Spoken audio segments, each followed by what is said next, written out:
இப்போ நம்ம வந்து பொட்டேட்டோ ஸ்மைலி ஃப்ரை பண்ண போகிறோம். அதுக்கு வந்து நான் ஒரு 3 உருளைக்கிழங்கை வந்து வேக வச்சுருக்கேன். இப்போ இந்த உருளைக்கிழங்கை வந்து நம்ம துருகிடலாம்.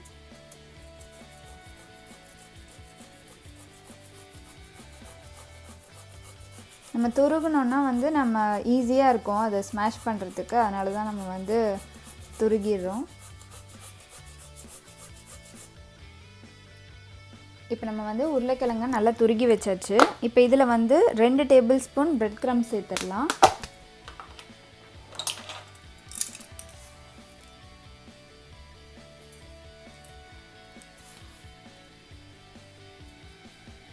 நம்ம இதுக்கப்புறம் பிரெட் க்ரம்ஸ் வந்து வேணும்னா நம்ம இந்த உருளைக்கிழங்கு எல்லாத்தையும் வந்து நம்ம மாவு மாதிரி பிசையும் போது கொஞ்சம் தண்ணி பதம் இருக்க மாதிரி இருந்துச்சுன்னா நம்ம சேர்த்துக்கலாம்.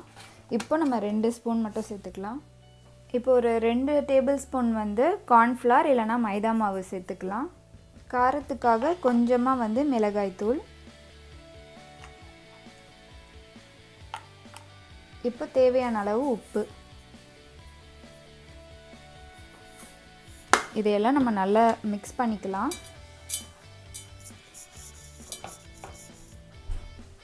இந்த மாதிரி நம்ம சப்பாத்தி மாவு மாதிரி நல்லா பிசைஞ்சு வச்சுக்கலாம். நான் வந்து இன்னொரு 1 டேபிள் ஸ்பூன் எக்ஸ்ட்ராவாக வந்து பிரெட் க்ரம்ஸ் சேர்த்துக்கிட்டேன். இப்போ இதை வந்து நம்ம ஸ்மைலி எப்படி பண்ணுறதுன்னு பார்க்கலாம். இப்போ நம்ம வந்து பூரி கட்டை எடுத்துக்கலாம். இதில் வந்து இதுலேயும் நிறைய நல்லா எண்ணெய் வச்சு தேய்ச்சிடலாம். அப்போ தான் ஒட்டாமல் வரும். அதுக்கப்புறம் இந்த உருட்டுறதுலேயும் வந்து நல்லா எண்ணெய் தேய்ச்சிக்கோங்க. இப்போ நம்ம பிசைஞ்சு வச்சுருக்க இந்த உருளைக்கிழங்குலேருந்து கொஞ்சமாக எடுத்துக்கலாம்.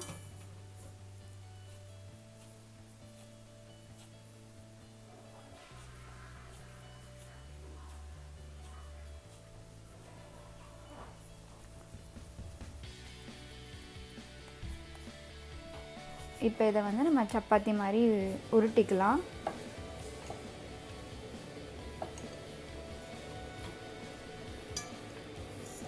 நம்ம வந்து ஒரே இதாக கொஞ்சம் பெருசாக பண்ணி அதுக்கப்புறம் ஸ்மைலி மாதிரி ரவுண்டாக கட் பண்ணி கூட செய்யலாம். நான் வந்து ஒன்றா தான் பண்ண போகிறேன்.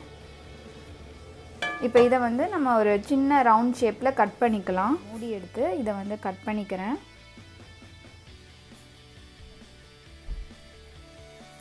இதை நல்லா ப்ரெஸ் பண்ணி விட்டுக்கோங்க.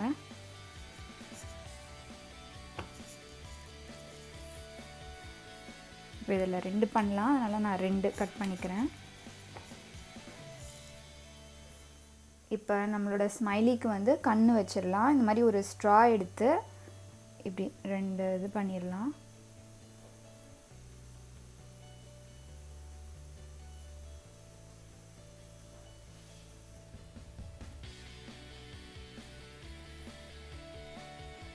இந்த ஸ்மைலிக்கும் கண் போட்டுடலாம்.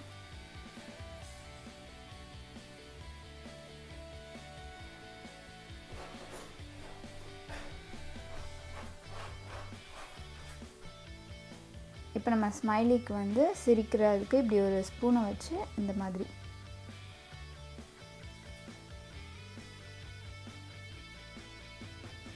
இந்த ஸ்மைலிக்கும் பண்ணிடலாம்.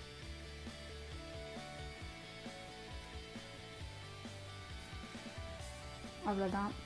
இந்த எக்ஸ்ட்ரா இருக்க உருளைக்கிழங்கை வந்து நம்ம எடுத்து திரும்பவும் இதே மாதிரி உருட்டி நம்ம யூஸ் பண்ணிக்கலாம்.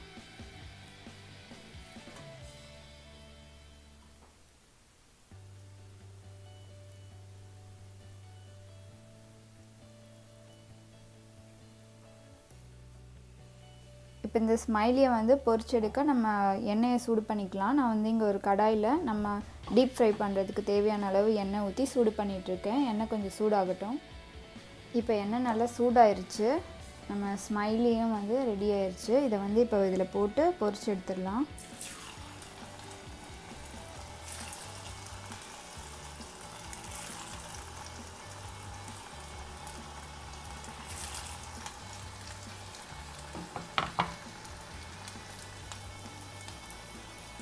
ஒரு பக்கம் நல்லா பொரிஞ்சதும் நம்ம வந்து திருப்பி போட்டுடலாம்.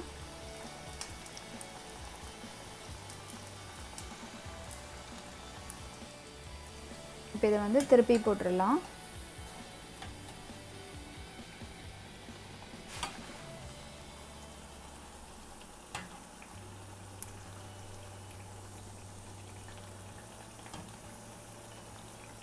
இது ரொம்ப நேரம் நம்ம வறுக்க வேண்டியதில்லை, ஏன்னா நம்ம உருளைக்கிழங்கெல்லாம் வந்து ஏற்கனவே வேக வச்சு தான் வச்சுருக்கோம்.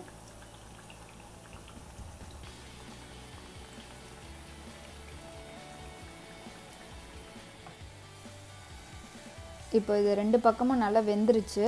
நம்ம இதை எடுத்துடலாம்.